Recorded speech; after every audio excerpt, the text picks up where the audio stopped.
Keuangan terdesentralisasi dibina atas janji autonomi yang tidak dipercayai. Tetapi, lihat di bawah tudung hampir mana-mana protokol utama, dan Anda dapati infrastruktur yang dikendalikan oleh manusia. Kuasa terakhir sering terletak pada pentadbir manusia. Karta ini memecahkan mengapa kebanyakan platform sebenarnya gagal. Tengok baris bawah. Apabila Anda mempunyai akses pentadbiran, akaun pengasas tersembunyi, dan kawalan perbendaharaan manual, Anda memperkenalkan panik emosi dan niat jahat ke dalam sistem yang sepatutnya matematik. Cortec menangani perkara ini dengan menganggap campur tangan manusia sebagai kelemahan struktur. Protokol ini mengeluarkan pengendali manusia daripada gelung sepenuhnya untuk menghapuskan risiko keputusan yang didorong oleh panik dan eksploitasi pentadbiran. Selagi pentadbir mempunyai suis mati, protokol dipusatkan. Keselamatan sebenar memerlukan sistem untuk berjalan secara berterusan, sama sekali tidak dapat dijeda atau dimanipulasi oleh mana-mana individu. Gambar raja ini menggariskan struktur korteks. Ia beroperasi sebagai organisme hidup pada rantai pada rangkaian poligon. Daripada pasukan pengurusan, 5 kontrak pintar AI khusus mengawal ekosistem dalam gelung 24 jam yang berterusan. 5 minda menjalankan protokol. Teras sekitar semula menghalakan semua yuran. Penstabil kecairan mempertahankan harga CTK. Engine pelepasan melaksanakan keputusan bekalan dengan ketat. The Mint Guardian memeriksa kesehatan ekosistem sebelum membenarkan pudina baru. Dan peramal umur panjang meramalkan kesehatan perbendaharaan untuk mencegah defisit 5 kontrak berbeza. Menilai ekosistem yang sama dari sudut yang berbeza. Mereka mesti mencapai konsensus matematik untuk melaksanakan sebarang fungsi protokol utama, mencipta seni bina yang beroperasi sepenuhnya tanpa campur tangan manusia. Jika protokol terdesentralisasi, menjamin pulangan tanpa bergantung pada aliran deposit pengguna baharu yang tidak berkesudahan. Modal perlu dijana di suatu tempat. Disinilah Cortec menggunakan submodul engine portfolio CLS. Ia berperanan seperti pedagang institusi otomatik yang menguruskan modal tanpa pengaruh emosi manusia sepenuhnya. Skrin ini memperincikan pengesahan engine. Ia memperuntukkan modal berdasarkan data pasaran selama 10 tahun merentasi setiap getaran utama. Engine sentiasa membaca aliran rantaian dan turun naik makro untuk mengalihkan perbendaharaan secara dinamik antara Bitcoin dan Ethereum, memegang keyakinan melalui penurunan yang mendalam. Apabila engine menjana keuntungan, ia mengarahkan modal ke dalam 2 saluran yang berbeza. Sebahagian pergi ke rizab perbendaharaan untuk membiayai ganjaran pertaruhan pengguna, manakala selebihnya memasuki rizab pembelian balik untuk mempertahankan harga CTK secara aktif. Protokol ini mencapai kemampanan keuangan melalui peruntukan modal algoritma, memecahkan pergantungan pada pemerolehan pengguna yang berterusan.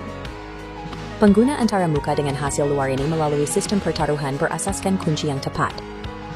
Jadwal ini menggariskan pelan pertaruhan teras. Masa yang ditetapkan diterjemahkan secara langsung kepada hasil. Pada baris bawah, kunci maksimum 720 hari menjana ganjaran harian 0.1% dan mengahadkan pada 6 kali jumlah maksimum. Ganjaran ini diproses secara otonomi, mengira dan mengcompound pada akhir setiap zaman 24 jam. Untuk keadaan tidak menentu, Cortec menggunakan pertaruhan bond. Karta ini memperincikan cara protokol memanfaatkan pengeluaran pasaran dengan membenarkan pengguna memasuki USDT sambil mendapatkan diskaun algoritma pada CTK. Apabila nilai CTK menurun di bawah sasaran, mendeposit stablecoin langsung mencetuskan mekanisme diskaun dengan ketepatan. Kunci maksimum menjamin sehingga 15% lebih banyak token sebelum sebarang hasil dikira. Selain ganjaran asas, matriks ini memperincikan 5 sumber pendapatan tambahan dalam ekosistem yang menyediakan insentif untuk pelbagai bentuk penyertaan rangkaian. Dengan menguatkuasakan komitmen terkunci dalam, protokol menukar turun naik pasaran menjadi kelebihan matematik yang dijamin. Dalam sistem DeFi lama, size modal mentah sering menentukan arah protokol. Cortec menggahadkan kecacatan ini dengan mengukur penjajaran tingkah laku bersama size deposit pengguna. Grid ini memaparkan 15 peringkat rangkaian. Dengan mengintegrasikan kepentingan pengguna dan jaringan mereka, sistem menghasilkan serta mengagihkan hasil diferensiasi dengan lebih meluas. Skala tahap ini juga ditentukan berdasarkan skor nadi Cortec yang mengukur secara mendalam sejauh mana tindakan pengguna menyokong ekosistem. Berikut ialah metrik utama yang memacu skor itu kadar kitar semula gerbang. Protokol secara berterusan memantau tingkah laku pengguna yang tepat sejurus selepas pengeluaran berlaku. Sekiranya akaun mengeluarkan modal tanpa melabur semula, maka mereka turun kepada sifar. Sekiranya mereka segera mengembalikan pengeluaran itu ke posisi terkunci yang baru, mereka mencapai nilai mata yang tertinggi. Untuk akses penuh kepada komponen platform dengan hasil tertinggi, mengekalkan skor melebihi 600 merupakan syarat wajib dan kode yang tidak dapat diabaikan. Anda tidak perlu percaya bahwa pengguna akan bertindak baik. Pengiraan terperinci memastikan bahwa keputusan yang paling menguntungkan bagi individu turut menyokong kelangsungan protokol, memupuk kepercayaan berbanding sentimen. Sistem token yang ditunjukkan di sini menentukan cara pengguna mengambil bahagian. Seni Bina ini menggunakan two aset yang berbeza, CTK untuk nilai pasaran dan GCTK untuk mengesahkan penglibatan Anda. Walaupun CTK adalah token nilai utama, GCTK tidak boleh dipindahkan. Ia bertindak sebagai bukti dalam rantaian bahwa Anda adalah peserta tulen dalam ekosistem. Jadwal pertaruhan ini menggambarkan struktur insentif. Pengguna yang mengunci CTK mereka ke dalam protokol untuk tempoh yang lebih lama diberi ganjaran dengan peratusan harian yang lebih tinggi, membolehkan AI bekerja dengan asas model yang lebih stabil. Keseluruhan seni bina ini aktif dan boleh disahkan hari ini. Di sini kita melihat data dagangan token CTK secara langsung di DEX Screener. Protokol ini secara aktif menguruskan kecairannya dan setiap transaksi boleh disahkan secara terbuka di rangkaian Polygon sekarang.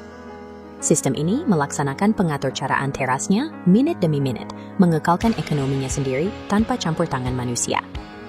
Walaupun kecerdasan aktif, protokol mengikuti garis masa evolusi yang ketat untuk mencapai sara diri sepenuhnya. Pencapaian penting dalam peta jalan ialah fase 4 yang ditetapkan sebagai kekal.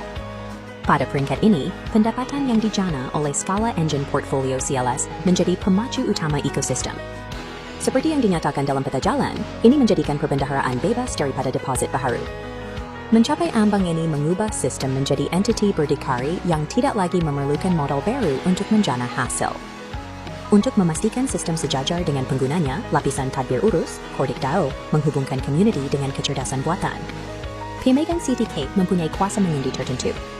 Anda boleh mengundi untuk menentukan protokol, menyesuaikan aliran ganjaran atau sensitivity risiko, tetapi tidak boleh mengubah logik asas.